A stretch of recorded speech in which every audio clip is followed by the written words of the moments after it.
కలియుగ ప్రత్యక్ష దైవం తిరుమల శ్రీవారి బ్రహ్మోత్సవాలకు ఏర్పాట్లు పూర్తయ్యాయి. ఈ రోజు నుండి ప్రారంభమయ్యే నహర్నిక సాలకట్ల బ్రహ్మోత్సవాలను అంగరంగ వైభవంగా నిర్వహించేందుకు టీటీడీ ఏర్పాట్లను పూర్తి చేసింది. బ్రహ్మోత్సవాల్లో భాగంగా ధ్వజారోహణానికి ముందు రోజు నిర్వహించే అంకురార్పణ కార్యక్రమాన్ని గురువారం రాత్రి శాస్త్రోక్తంగా నిర్వహించారు. ఈ సందర్భంగా సేనాధిపతి విశ్వక్సేనుల ఉత్సవం ఘనంగా జరిగింది. మాడ వీధుల్లో విశ్వక్సేనుల ఊరేగింపు నిర్వహించారు. ఈ రోజు సాయంత్రం 5:45కు మీన లగ్నంలో నిర్వహించే ధ్వజారోహణంతో బ్రహ్మోత్సవాలు ప్రారంభం కానున్నాయి.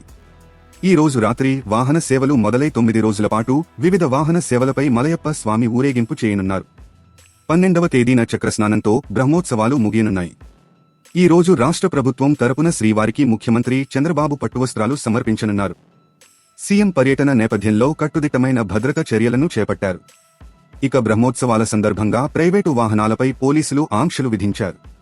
ఈ రోజు నుండి ఈ నెల 7వ తేదీ మధ్యాహ్నం వరకు ప్రైవేటు వాహనాలను PAC 3 వరకు మాత్రమే అనుమతిస్తారు.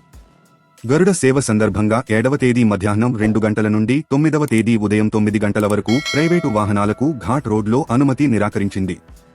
అలాగే 9వ తేదీ ఉదయం 9 గంటల నుండి 12వ తేదీ వరకు ప్రైవేటు వాహనాలను PAC 3 వరకు మాత్రమే అనుమతి ఇచ్చినట్లు పోలీసులు చెప్పారు. ఇప్పటికే ఘాట్ రోడ్డులో ద్విచక్ర వాహనాలు నిలిపివేసినట్లు ప్రకటించారు. కలియుగ ప్రత్యక్ష దైవం తిరుమల శ్రీవారి బ్రహ్మోత్సవాలకు ఏర్పాట్లు పూర్తయ్యాయి. ఈ రోజు నుండి ప్రారంభమయ్యే నహర్నిక సాలకట్ల బ్రహ్మోత్సవాలను అంగరంగ వైభవంగా నిర్వహించేందుకు టీటీడీ ఏర్పాట్లను పూర్తి చేసింది. బ్రహ్మోత్సవాల్లో భాగంగా ధ్వజారోహణానికి ముందు రోజు నిర్వహించే అంకురార్పణ కార్యక్రమాన్ని గురువారం రాత్రి శాస్త్రోక్తంగా నిర్వహించారు. ఈ సందర్భంగా సేనాధిపతి విశ్వక్సేనుల ఉత్సవం ఘనంగా జరిగింది. మాడ వీధుల్లో విశ్వక్సేనుల ఊరేగింపు నిర్వహించారు.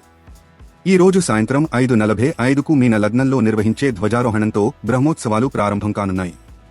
ఈ రోజు రాత్రి వాహన సేవలు మొదలై 9 రోజుల పాటు వివిధ వాహన సేవలపై మలయప్ప స్వామి ఊరేగింపు చేయనున్నారు.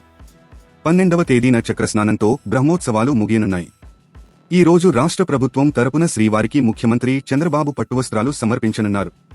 సీఎం పర్యటన నేపథ్యంలో కట్టుదిట్టమైన భద్రత చర్యలను చేపట్టారు. ఇక బ్రహ్మోత్సవాల సందర్భంగా ప్రైవేటు వాహనాలపై పోలీసులు ఆంక్షలు విధించారు. ఈ రోజు నుండి ఈ నెల 7వ తేదీ మధ్యాహ్నం వరకు ప్రైవేటు వాహనాలను PAC 3 వరకు మాత్రమే అనుమతిస్తారు. గరుడ సేవ సందర్భంగా 7వ తేదీ మధ్యాహ్నం 2 గంటల నుండి 9వ తేదీ ఉదయం 9 గంటల వరకు ప్రైవేటు వాహనాలకు ఘాట్ రోడ్లో అనుమతి నిరాకరించింది.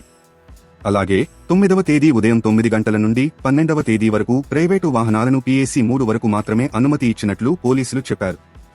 ఇప్పటికే ఘాట్ రోడ్డులో ద్విచక్ర వాహనాలు నిలిపివేసినట్లు ప్రకటించారు.